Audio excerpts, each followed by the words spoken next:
Америка гласа, а републиканскиот кандидат Доналд Трамп се уште мисли дека целата кампања може да биде трошење време и пари.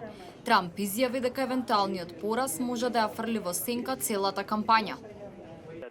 Ако не победам, ќе ја прогласам кампањата за тотално губење на време, енергија и пари. Но дали Трамп ако загуби ќе ги признае изборите?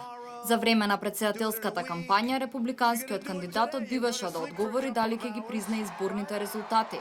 На оваа тема 56% од американците сметаат дека Трамп мора да ги признае резултатите ако ги загуби изборите.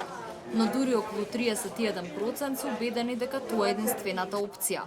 Политичките аналитичари за Huffington Post оценуваат дека непризнавање на изборниот процес би можел да биде зачеток на една сериозна криза.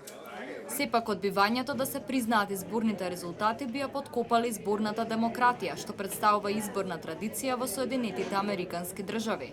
Аналитичарите веруваат дека приврзаниците на Трамп се радикални кога велат дека изборите се наместени и нивните гласови нема да бидат избројани. Многумина дури мислат дека непризнавање на резултатите би можело да доведе до бран насилства, што ќе ги зголема тензиите и ќе создадат политичка криза.